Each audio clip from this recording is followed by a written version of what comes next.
자, 여러분들 반갑습니다.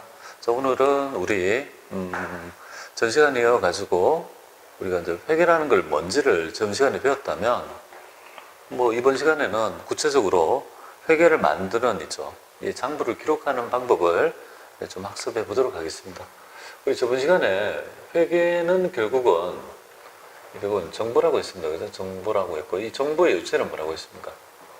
바로 이 재무제표다. 이렇게 제가 결론을 내렸는데, 그죠? 근데 이거를 만들 때 여기 도구가 있겠죠, 그죠? 도구가 바로 북이라고 했고, 이 북이라는 건요, 복식북이다. 이런 말씀을 전 시간에 들었던 것 같습니다. 자, 오늘은 구체적으로 복식북이의 원리를 조금 같이 해보도록 하겠습니다. 자, 그러면 여기서 이어서 해볼게요. 복식북이라는 말씀드렸습니다. 이 복식북이의 원리는 뭘까요? 우리가 이제 그죠? 이 기업은 활동을 할 거 아니에요? 활동을 하면 거래를 하죠, 그죠? 근데 이제 모든 거래는 양면적이라는 거예요. 복식이란 말은 이 거래를 어떻게 측정하냐면 원인과 결과를 그죠? 같이 기록한다는 개념이에요. 그러니까 이 결과의 원인도 뭔가 같이 기록함으로써 굉장히 그죠? 입체적으로 있죠.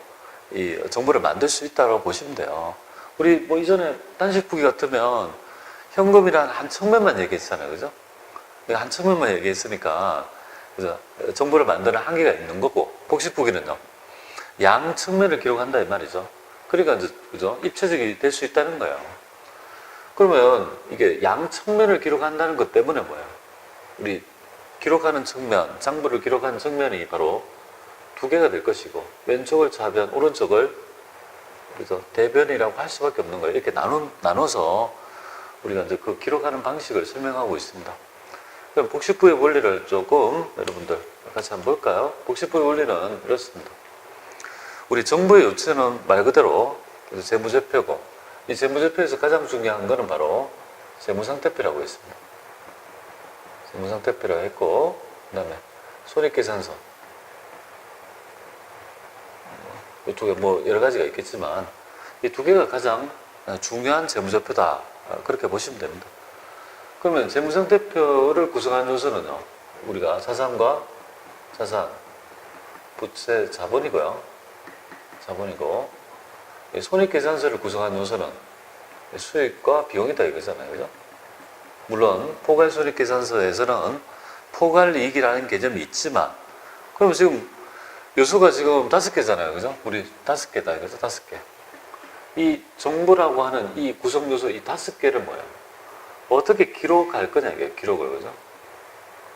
이 기록하는 원리가 바로 복식북이 원리다. 이렇게 생각하시면 돼요. 그래서 원리는 간단해요. 어떤 원리냐면 자산과 비용의 증가거래는요, 우리 차변에 기록하는 거예요. 이렇게 기록해요. 자산이 증가하는 거. 그 비용이 증가하는, 증가라고 하지만 나중에 우리 수익과 비용을 측정하는 방식을 우리가 발생주의라고 해서 보통 비용이 증가했다는 말을 비용이 발생했다 이런 말로 많이 표현합니다. 이런 것들이 잘 모른다라면 비용이 증가했다 이렇게 보면 돼요. 자, 일단 이 원리를 일단 알고 들어가보자 이 말이에요. 자, 복식부의 원리는 어려운 게 아니에요. 그러니까 자산과 비용의 증가 의뢰는요, 차변에 적는 거예요, 차변에 적어요? 네, 적습니다. 그 다음에 부채 증가와 자본의 증가. 그죠? 부채, 자본, 수익의 증가 의뢰는요, 증가, 발생. 그죠? 대변에 적는 원리. 이 원리를 바로 복식북이의 원리라 합니다. 여기 여기에 있습니다. 자산의 증가와 비용의 발생은 차변에 적고, 구성 요소인 그죠? 부채의 증가, 자본의 증가, 수익의 증가 거래는 대변에 적는 원리가 바로 복식북이의 원리죠. 자, 그러면 증가한 거래는 이렇게 적는데 우리가 이제 좀 그죠? 이 거래에 반대 생각도 해봐야 될 거 아니겠습니까?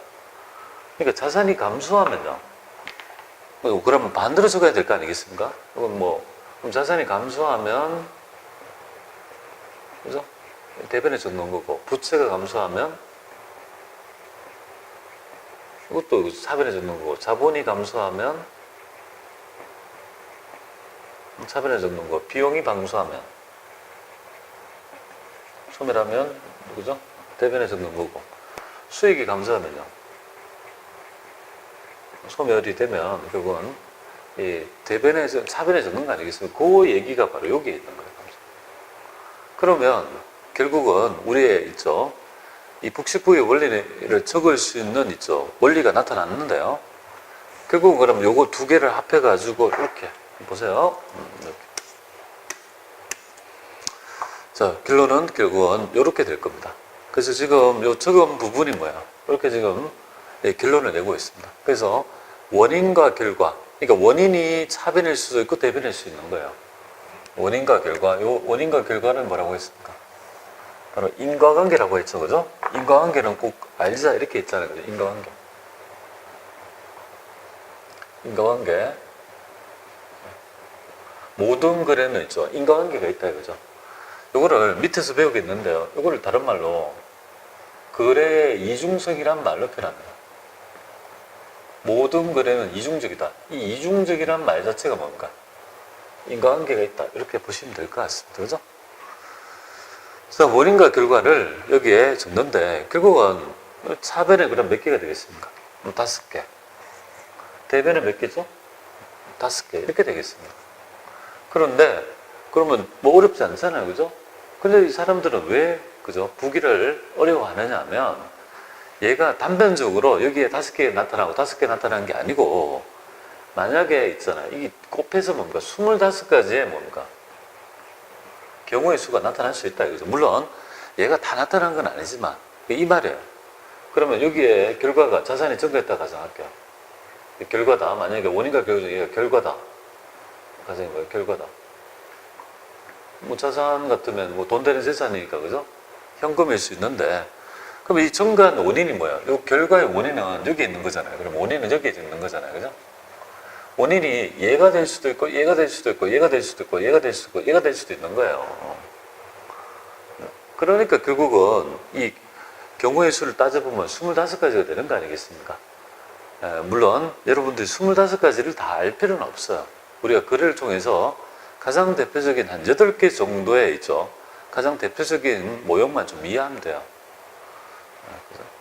자, 그렇게 해서 그런 이런 개념 자체가 바로 있죠. 복식부기의 원리다 이렇게 보시면 돼요. 자, 그러면 어떤 데서는 밑에서 제가 또 얘기를 하겠지만 요 거래하고요. 비용이 요 거래하고 요 거래는 잘 안 나타나요. 근데 잘 안 나타난다 해서 두 가지를 빼게 되면 어떻게 되겠습니까? 그럼 10가지 중에서 거래 8가지가 되죠. 그죠? 그래서 이제 거래 판료수라는 말로 이걸 표현하지만 엄밀히 따지면요. 거래 판료수란 말은 그죠? 풀세트는 안 해요. 그래서 이제 거래, 모든 거래는요, 10가지 요소에 의해서 적는다 해야지 마땅합니다. 그렇게 되고요. 자, 그 다음에 한번 보겠습니다. 여기 어제 했던 거 복습 하나만 해보죠. 우리가 이제 전 시간에 했던 거 한번 생각해 보죠. 우리가 전 시간에 가장 중요했던 부분이 뭐냐면요. 바로 수익과 비용이 자산부채에 미치는 영향을 어떻게 되는지, 뭐 그 점이 굉장히 중요하다고 했습니다. 그죠? 그래서 한번 보죠. 예, 수익이 발생해요. 발생했죠? 그죠? 발생했다. 수익이 발생했다. 그럼 그죠? 발생했으면, 예, 그로 인해서, 그죠?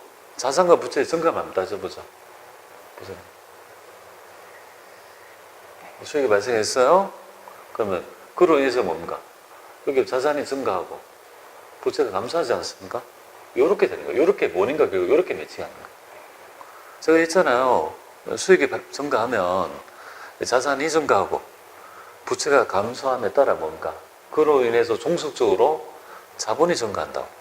종속적으로. 이렇게 되죠. 일단 자산 부채만 보겠습니다. 자, 비용이 발생하려면요. 비용이 발생한다는 말은 뭐예요? 자산 부채만 좀 보죠. 자산이 뭐예요? 감소되고 부채가 증가해야 된다라고 했죠. 지금 말씀드렸지 않습니까? 그러니까 어제 배웠던 부분이 바로 뭐냐면 얘가 바로 복식부기의 원리를 배운 거예요. 그러니까 어제 당연한 논리잖아요. 그죠? 돈을 벌었으면 당연히 그죠? 자산이 증가하는 거 아니에요. 그죠? 그런데 그 돈으로 만약에 부채를 갚았다면 당연히 부채가 감소되고 그로 인해서 자본이 증가되는 거고요. 또 반대로 비용, 돈을 썼다 이거죠. 돈을 썼는데 돈을 이제 현금으로 줄 수 있고 안 줄 수 있는 거잖아요. 그럼 돈을 썼는데 돈을 쓰려고 이제 비용이 발생했어요. 그런데 돈을 주면 자산이 감소되고요. 만약 돈을 안 주면 비용은 발생했지만 돈을 안 준 거잖아요. 그러면 부채가 증가할 거 아니겠습니까? 그로 인해서 나의 자본이 뭐예요?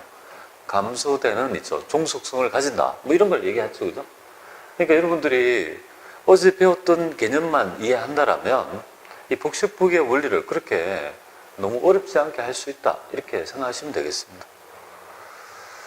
자, 요 얘기 좀 드렸습니다. 자, 그럼 본론을 한번 해보죠. 그러면 처음에 초학자들이 어려워하시는 부분이 뭐냐면 얘를 익히는 거예요.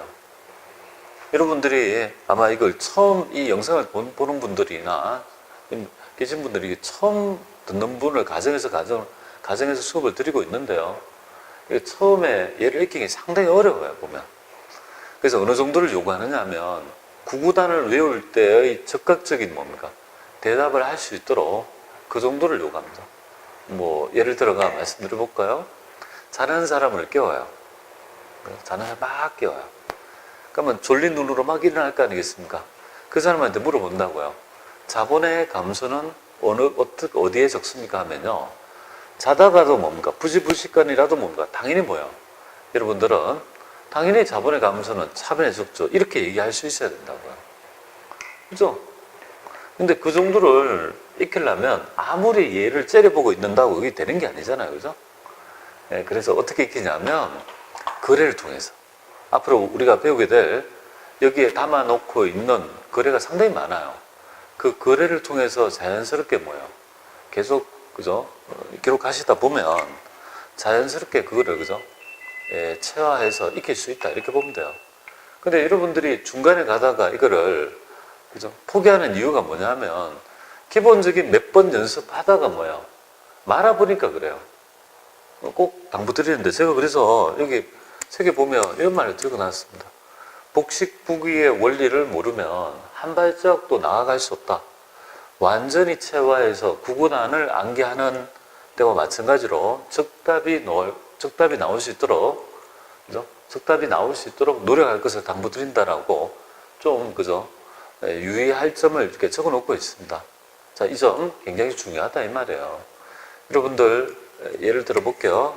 예를 들어서, 옛날에, 그죠? 여러분들이 초등학교 때, 학교 다닐 때도 구구단을 선생님 외워오라고 그렇게 하지 않습니까?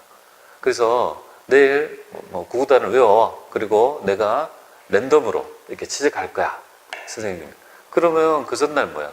굉장히 밤을 새가면서 외운다고. 뭐 어떤 것을 내가 지명당할지 모르지 않습니까? 굉장히 긴장감이 있잖아요. 그죠? 그래서 그 다음날 그 학교에 가면 선생님이 뭡니까? 누굴 지정하겠죠. 그죠? 그리고 저도 그런 것들을 당해봤어요. 저보고, 그죠? 딱 지정했어요. 너 일어나봐. 그래서 제가 지명을 당했다고요. 그래서 저보고 구구단 중에 7단을 외워보래요. 7단을. 그래서 구구단 중에 제가 7단을 가장 잘 외웁니다. 구구단은 다 외우지만 특히 7단을 잘한다는 말은 제가 뭐가 나올지 몰랐지만 그 지명을 받았을 때 지명을 받고 일어서서 동료들이 있는, 그죠? 다른 사람, 동료들이 있는 앞에서 7단, 구구단 7단을 외웠던 거죠. 띄엄띄엄 외웠지만 결국 뭐예요? 겨우 다 했단 말이죠. 그러니까 굉장히 긴장감 있게, 그죠? 긴장 속에서 그걸 하다 보니까 그다음부터는요. 굉장히 내외, 그죠? 내 속에 굉장히 자극이 되어가지고 구구단 7단은 굉장히 잘 외웠던 것 같습니다. 자, 우리의 원리는 그잖아요. 구구단이라는 곱셈이라는 것은 묶음을 더하는 형태죠. 두 묶음을 3개를 더하면 어떻게 됩니까? 주머니 안에 2개가 들어있는 게 하나 더 얹으면 4개가 되고 하나를 더 얹으면요 6개가 되잖아요. 그 원리는 알지만 우리가 자유롭게 그런 것들을 사용하려면 그렇게 하지 않지 않습니까? 2, 3은 6이라고 바로 적답이 나오죠. 그거 마찬가지예요. 이 복식부기의 원리가 뭐냐면 기업의 언어를, 기업의 정보를, 그죠? 만드는 하나의, 그죠? 방법이다, 이 말이에요. 제빵사가 빵을 만드는 매뉴얼을 잘 모르고, 그죠? 띄엄띄엄 익힌다면, 그 좋은 요리를 못 만드는 거예요. 좋은 빵을 못 만드는 거 아니겠습니까? 그죠? 그러니까 똑같다. 이렇게 생각하시면 되겠습니다. 여러분들도 조금 하다가 이게 머릿속에 익혀질 거다. 천만의 말씀입니다. 그죠? 꼭 있죠. 당부드립니다. 이걸, 그죠? 그렇다고 무식하게 이걸 째려보고 있는다고 되는 게 아니죠. 그죠? 여기에 있는, 있죠. 우리 회계처리 문제, 이 복식부기 원리에 따라 기록한 걸 빠지지 않고 꾸준히 따라오시면 나도 모르게 한 2주 정도면 될 거예요. 그럼 어느 정도 이런 것들이 체화되어 가지고 자연스럽게 여러분들이 그런 것들을 표현할 수 있다고 저는 생각해요. 저도 그랬으니까요. 내 머리를 탓하면 안 돼요. 나는 뭐 이런 말 있잖아요. 회계학은 외워도 그죠? 자꾸 까먹고 그 다음에 잘 모르겠다, 잊어버린다, 이런 말씀 많이 하는데요. 저도 그랬다고요. 그리고 제가 이제 이걸 배운 지가 한 30년이 조금 넘었는데요. 그때는 머리가 이제 말랑말랑할 때잖아요. 그때도 그런데 지금 여러분이 그죠? 영상을 보고 계시는 분들이 보면 나이대가 어떻게 됩니까? 어떻게 되시죠? 네? 예, 알겠습니다. 그러니까 나이대가 지금 보면 전부 다 뭐 20대, 30대 없잖아요. 그죠? 다 연배가 뭐예요? 40대, 50대, 물론 30대, 20대도 있을 수 있지만 40, 50대, 특히 60대 분도 계세요. 그런 분들이 공부를 안 하거나 아니면 머리가 굳어진 대로 다시 공부한다는 게 좀 어려운 거 아니겠습니까? 그죠? 그러니까 마구잡이 외워서는 안 된다. 최대한 이해를 하고 그 이해를 바탕으로 뭐예요? 문제를 풀면서 자꾸 뭡니까? 다독하고, 그죠? 복습하고, 그리고 내 스스로 그걸 반문해 보는 거죠. 오늘 여러분이 가실 때, 그죠? 이렇게 생각하셔야 돼요. 나는 오늘 복식부기를 배운 거야. 복식부기의 원리는 뭘까? 복식이란 말이 뭐지? 복식이란 말은 이 거래를 기록할 때 모든 거래는 양면적이라는 거구나. 그래서 한 면만 적으면 올바른 정보가 안 되니까 원인과 결과, 인과관계. 그죠? 이 결과의 원인도 같이 적자는 원리에 따라 적는 거구나. 그래서 원인과 결과를 뭐예요? 적어야 되니까 그건 측면이 두 개 있구나. 그래서 우리 회계학에서는 부기는 약속을 한 거다. 왼쪽은 차변, 오른쪽은 대변이라 하는 거구나. 그리고 있죠. 여기에 적는 원리. 여기에 적는 요소는 바로, 그죠? 재무제표를 구성하는 가장 기본적인 요소죠. 자산부채 자본, 수익 비용. 이 5가지를 어떻게 적을 거냐? 그래서 원리는 딱 정해져 있잖아요. 자산과 비용의 증가 거래는요, 차변에 적고요. 그 다음에 부채, 자본, 그죠? 수익의 증가 거래는요, 대변에 적는 원리. 그 원리가 바로 복식부기 원리다 이 말이에요. 약간 응용하면요, 증가 거래는 검은색으로 제가 표현했잖아요. 그죠? 이렇게 파란색이나. 그러니까 반대도 응용할 수 있어야 되죠. 그죠? 감소 거래도 그러니까 반대로 적는다. 그죠? 그걸 일단은 좀 아시되, 일단은 여러분들이 어려우면 가장 기본적으로 요것만 좀 알아주세요. 자산과 부채의 뭔가. 증가거래. 자산의 증가는 차변, 자산의 감소는 대변, 부채의 증가는 대변, 자산의 감소는 차변이라는 걸 아셔야 되겠고, 그럼 수익이 증가하면 이렇게 돼야 되죠. 원인과 결과 이렇게 되죠. 비용이 발생하려면 이렇게 돼야 되죠. 그죠? 그 점도 유념해서 좀 알아주시면 좋겠습니다. 자, 그 다음에 복식부기의 원리를 가르쳐 드리죠. 복식부기의 원리는 차변과 대변이 있잖아요. 그죠? 이 차변과 대변을 똑같이 적어야 돼요. 그럼 여기 보시면 차변과 대변을 똑같이 적는다 해서 이걸 뭐라고 하냐면 대변과 차변, 대차 균형의 원리라고 합니다. 그죠? 그러니까 항상 어떠한 경우라도 이 금액은요, 차변과 대변은 같아야 된다 이렇게 보면 돼요. 그러니까 여기에 만약에 100원이라면 반드시 뭡니까? 똑같이 적어야 된다. 그죠? 하나라도 1원이나 틀리면 안 된다 이 말이죠. 그럼 99원이라면 이게 안 맞지 않습니까? 그죠? 이렇게 적으면 안 된다. 이게 뭔가 잘못 난 거죠. 이런 것들을 뭐라고 하냐면 대차 차익이 났다는 거예요. 대차 차익. 대변과 차변에 차익이 있구나. 그죠? 그러니까 뭔가 잘못됐다 이 말이잖아요. 그러니까 이제 복식부기의 원리에 중에서 이 장점이 났어요. 이런 것들은 뭐라고 하냐면 내 스스로 뭡니까? 틀렸다는 걸 알 수 있으니까 자가 검증 능력이 있다는 말로 이게 바로 복식부기의 장점이 되겠습니다. 특징. 복식부기의 원리는요, 자가 검증 능력이 있다 이거죠. 그걸 뭐라고 하냐면 바로 대차 규정의 원리라고 합니다. 대변과 차변과 대변을 똑같이 적는다 이거죠. 근데 시험에서는 이렇게 대차 균형의 원리보다도 대차 평균의 원리라고 많이 보통 설명해요. 근데 이거는 제가 볼 때는 예전에 우리 이 작물을 기록하는 이 부기책을 쓰신 분이 대차 평균의 원리라고 했는데 그게 굳어진 관행 때문에 용어가 그래서 그래요. 대차 평균, 대변과 차변에 평균 낸 적이 없잖아요. 그죠? 균형의 원리다. 균형 있게 똑같은 금액을 적는다는 원리고, 근데 시험 문제에서 대차 평균의 원리라고 하면 대차 균형의 원리와 똑같은 개념이라고 생각하시면 될 것 같습니다. 그래서 대차 평균의 원리 혹은 대차 균형의 원리는 뭐라고요? 바로 차변과 대변에 똑같은 금액을 적는 원리를 의미한다. 이렇게 보시면 됩니다. 그러면 결국은 나왔잖아요. 모든 거래는요. 거래를 하면 양면적이죠. 원인과 결과를 뭐예요? 대차 균형의 원리에 따라 뭔가 적는 방법. 그게 바로 복식부기의 정의다. 이렇게 보시면 됩니다. 자, 여기에 거래 8요소라고 하는 것이 바로 유기적으로, 그죠? 원인과 결과를 유기적으로 결합관계에 있다는 걸 표현합니다. 근데 위쪽에서는 거래의 10요소였잖아요. 그죠? 근데 보통 일반적으로 거래의 8요소라고 하는 이유가 얘의 원인과 결과를, 얘가 만약에 결과라면 원인은요, 유기적으로 결합한다는 걸 보여주고 있습니다. 그래서 복식부의 원리 좀 알아주시면 좋겠습니다. 자, 그 다음에 볼게요. 거래 이중성, 원인과 결과. 그래서 여기에 그런 말을 제가 지금 하고 있습니다. 복식부기 원리는 차변, 대변 금액을 잘못 기입하면 일치하지 않는 것을 확인할 수 있어요. 그걸 뭐라고 하냐면 바로 자가금정 영역이 있다는 거예요. 자가금정 영역. 이게 장점이 되죠.